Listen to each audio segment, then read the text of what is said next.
Hattiesburg. Is Bennett York Jr. here? Yes. Bennett York fed us this afternoon, the traveling group with Sheriff Mack and Mr. West and myself, and I want to tell you thank you and let you know how much we appreciate that.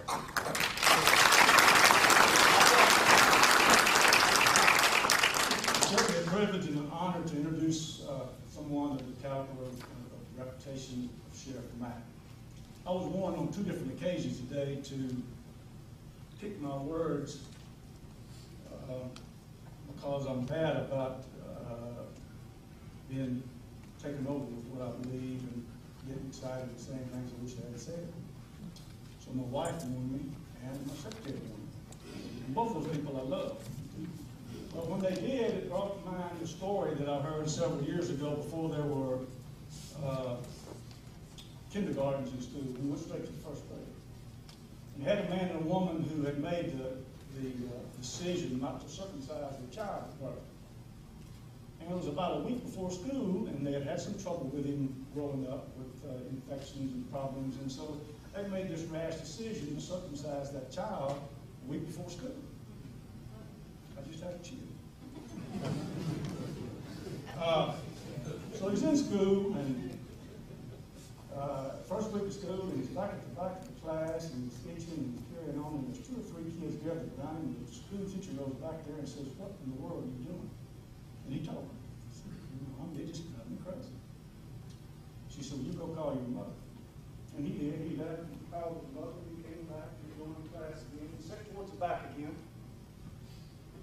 And it was a very short period, and he right back at it, and there's a group about twice as big as there was before.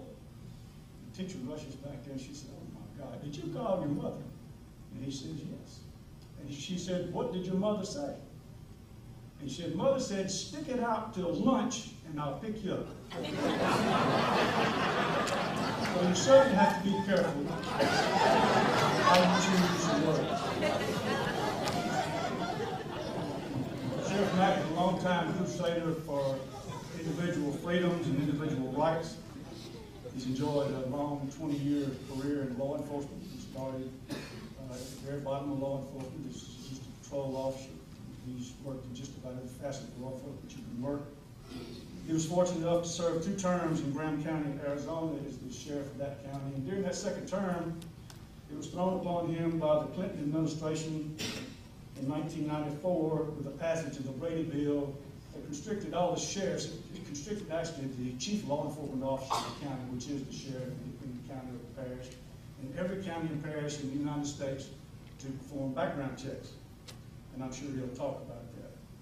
Whether you agree with Sheriff Mack's philosophy or not, for a county public official such as the sheriff to have the courage, the grit, and the fortitude, and the character to stand up to the federal government speaks volumes about who he is and what he's about. And I don't use that word character lightly. In state court, I'm sure as Sheriff Mack can tell you, there's often times when we attend court that the attorneys have people come to the stand and vouch for the character of the defendant. And these character witnesses invariably are asked, you know his reputation for truth and veracity in the community. And the second question is, you know his reputation for peace and violence. And I went to the circuit judge a couple of years ago, and I said, you know, that question is really not about character, it's about reputation. And reputation is what people think when they see you, when they see me at the mall, when they see me on the television, when one of your neighbors has told you something that I've done or said, when you see me at the grocery store, at Walmart, that's what my reputation is. My character's who I really am. That's what I am at home. That's what my kids know. It's what my dad knows, my mother knows. That's who you really are.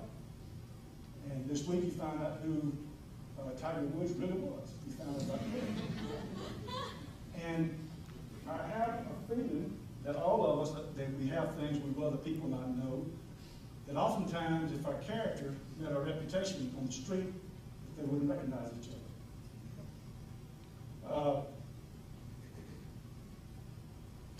The sheriff is the strictest when it comes to the Constitution. He believes in the literal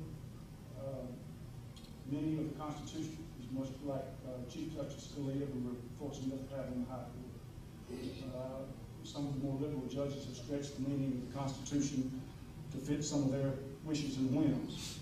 In closing, there's a couple of people in German history that I think of when I think of Sheriff Mack, whom I admire greatly. I admire Sheriff Mack greatly, not just two Germans. This is a quote from one of those Germans in 1935.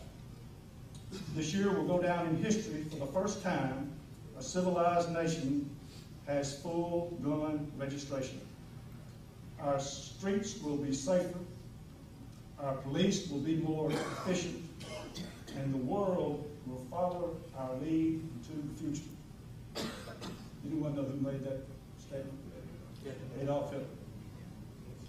And secondly, the other German that I think of is the German that he mentions in his book. If you have had the chance to read Sheriff Mack's County Sheriff, America's Last Hope, of a German physicist and mathematical genius, Albert Einstein. And I learned the quote a little bit different than what he learned it when I was in school out here at University of Southern Mississippi, so I beg to use my reference tonight, Sheriff.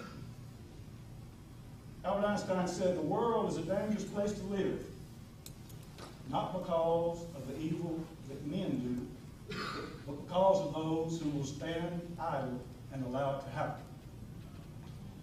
And tonight, ladies and gentlemen, I yield the floor to a great American patriot who you will never find standing idle in his beliefs, and certainly feel lucky that we feel on the same stage with him, Sheriff Richard Mack.